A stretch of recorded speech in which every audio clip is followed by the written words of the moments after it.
I've been trying to talk to you about the Bible, and you've said you just find it incredible to believe that God would speak to people at a particular period of time, and that's recorded in a written text, and therefore we should believe what the written text says based on that. And there's no logical contradiction involved. You're appealing to the fact that you've never personally had that experience, therefore it couldn't have happened to someone else in the past. And what I'm saying to you is that same reasoning could be used to prove that I'm never going to die because I've never died before. The fact of the Bible being true is just one of the examples among many about why I can't understand the whole broad question we're talking about here. So, sure, but the reasoning that you used earlier was I've never experienced the supernatural, therefore it couldn't have happened to Abraham. This is the same fallacy that scientists make with evolution. If supernaturalism is true, then I should have experienced it.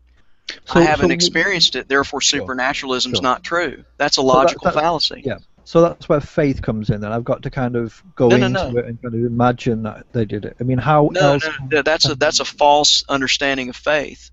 The biblical definition of faith is that it is a step of faith into the light based upon the historical evidence that we've been given in the pages of the New Testament. Mm-hmm.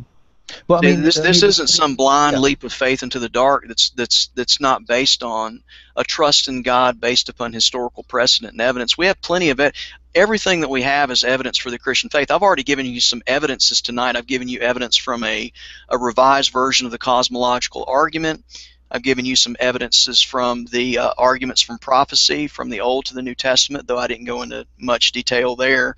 And I've given you I gave you an argument from God from logic. I've also given you the evolutionary argument against naturalism. I've shown you that the existence of God is metaphysically necessary to make sense out of your reasoning against God, how to make sense out of the beginning of the universe, how to make sense out of your moral claims about the need for people to be rational.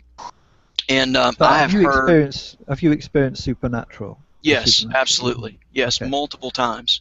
Okay, so why do you feel that no one has come forward to prove supernatural? Is it something that can't be proved? No, I think that they have. That's what I was saying earlier. No one has. It's still there now. There's £1 million cry for anyone who can prove that it is. And just sorry to interrupt, but just to make my point. Alan, I'm curious with one thing. How would you expect them to prove the supernatural? Right. How are they going to put this in a test tube? In what way would they demonstrate this through measuring electromagnetic fields? How are you going to take an immaterial spiritual event and measure a non-physical event with science equipment? I'm just curious about that, because you do understand that when we talk about the supernatural, we're talking supernatural. We're not talking about something that's necessarily subject to the laws of physics, the laws of nature. We're talking about something that's working within the realm of our time-space matter continuum, but is not in and of itself subject to those self-same laws. Well, I mean, so you're saying the supernatural can't be proved then? Well, in the way we see it? Well, not empirically, no. Well, yeah, I mean, here's the thing. If you're asking for us to use the measurements of the material world, which is science, right? The study of the material world to prove something that's immaterial, that is like me asking you to tell me how many feet does water weigh.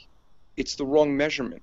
You can't measure the immaterial world by the material. It's the wrong measurement. It's like trying to ask me to beat a ghost with a baseball bat. Okay, so then we can accept then that it's very difficult to kind of prove supernatural. No. Hold on just a second. When you say prove, let's just make sure for the sake of conversation you're speaking of empirically prove. There are different types of proof in the realm of philosophy. There's empirical proof, there's mathematical proof, there's philosophical proof, there's historical proof. And you're only talking about one of many. And one of the things I would encourage you to think about is there are other categories of proof that go beyond just empirical proof. For instance, the philosophy that you're holding to is called the philosophy of empiricism, that the only way that we can know things are through the five senses or through reasoning.